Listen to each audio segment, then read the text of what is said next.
So students, now we are starting with another segment called collision theory.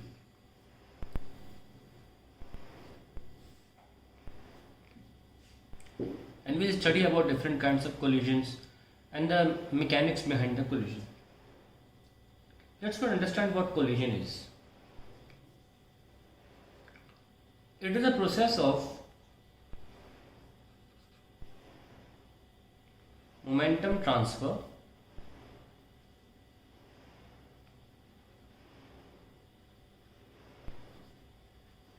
by the internal forces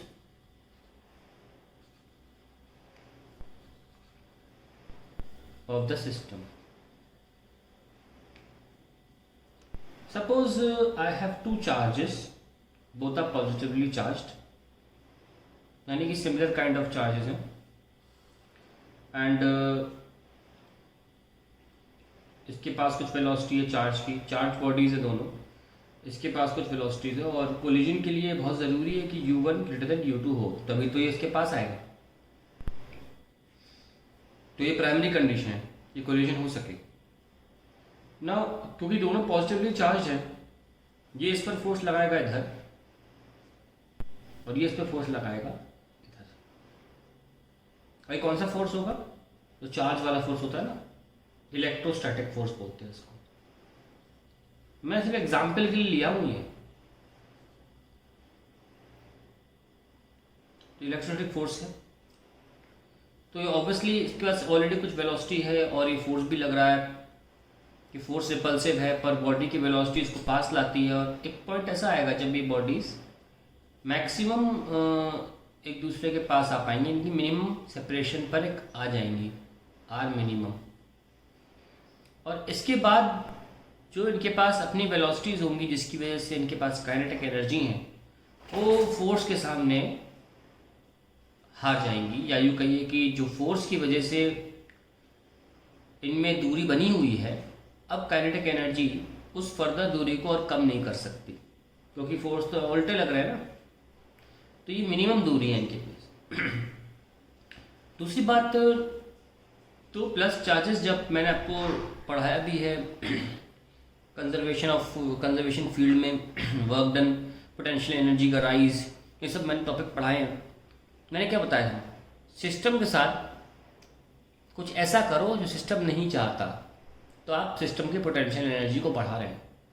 plus plus charge कभी एक दूसरे के पास नहीं आना चाहेंगे, और आपने वही किया है। ऊपर से जितना पास आ सकते थे मैक्सिमम, उतना आ भी गए। इसका मतलब आपने सिस्टम की पोटेंशियल एनर्जी बढ़ा दी। अब क्योंकि इससे ज़्यादा और करीब नहीं आ सकते, तो ये वो सिचुएशन है जब पोटेंशियल एनर्जी मैक्सिमम हो जाएगी सिस्टम की। दैट मीन्स काइनेटिक एनर्जी क्या हो जाएगी? मिनिमम। तो बिल्कुल ध्यान रखें, at the time of collision, ये कोलिजन हो रहा है, और ये भी ध्यान रखें कि कोलिजन में मैंने कहीं नहीं लिखा कि कॉन्टैक्ट होना ज़रूरी है, ठीक है? तो कोलिजन बिना कॉन्टैक्ट के भी होता है, और रदरफोर्ड स्कैटरिंग एक्सपेरिमेंट उसका बहुत अच्छा एग्जाम्पल भी है। हम उसमें जो अल्फा स्कैटरिंग एक्सपेरिमेंट करते हैं रदरफोर्ड का गोल्ड फॉइल के साथ, उसमें सारे अल्फा पार्टिकल्स जो हैं वो टच भी नहीं करते हैं गोल्ड फॉइल को, पर उनको हम कोलाइड बोलते हैं ना। मिनिमम जब ये एक दूसरे की दूरी पर होते हैं, उस वक्त पोटेंशियल एनर्जी में आपको बताया कि क्योंकि प्लस प्लस चार्ज नहीं चाहते करीब आना, और आपने वही काम किया है, तो पीई बढ़ा दी होगी, और इस पॉइंट पर पीई मैक्सिमम है। दूसरी बात, यहाँ के बाद वो अब दूर जाना शुरू करेंगे। फिजिक्स ये कहती है जब भी दो बॉडीज एग्जैक्टली 180 डिग्री का अपना डायरेक्शन चेंज करेंगी,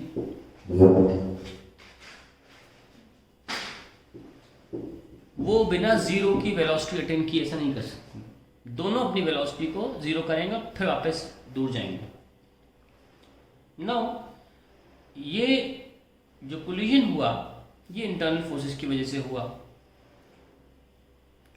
और बाद में ये जो फोर्सेस हैं, ये वाला फोर्स जो है ये बॉडी को दूर ले जाएगा, और ये वाला फोर्सेस बॉडी को इधर की तरफ थोड़ा खिसका देगा। हालांकि दोनों आपको देखेंगे चलते हुए इसी तरफ।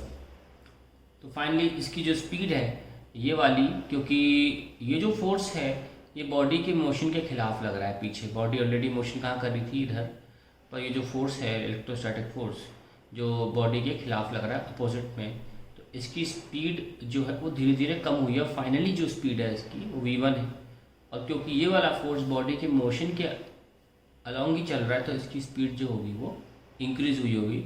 सो हम ये कह सकते हैं speed of second body increases because the internal force F bracket में लिख लो, repulsive इलेक्ट्रोस्टैटिक फोर्स, EL लगा देता हूँ, इलेक्ट्रोस्टैटिक फोर्स, ठीक है, acts along its motion।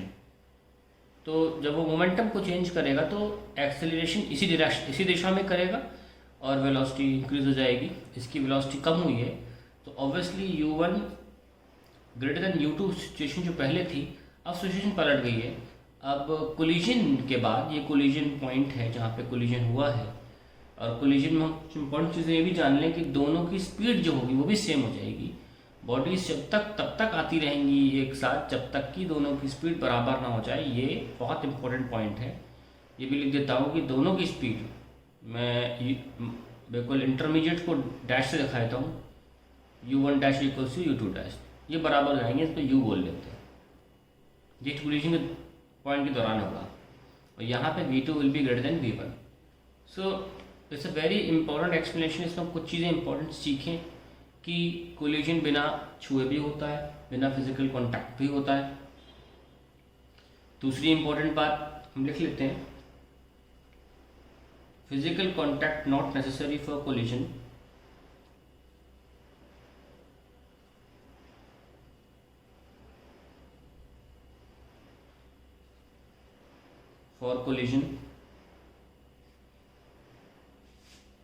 दूसरा पॉइंट हमारा ये आता है कि at the time of collision, इस वक्त, एट द इंस्टेंट बोलना चाहिए, instant of collision potential energy is maximum, kinetic energy is minimum, and speed of the bodies at that instant are same। Very important point. आगे बढ़ते हैं।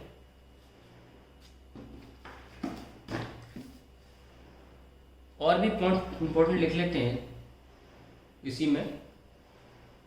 As no external force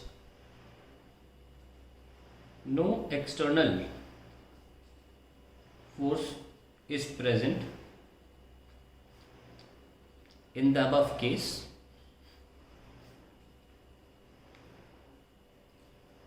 the total momentum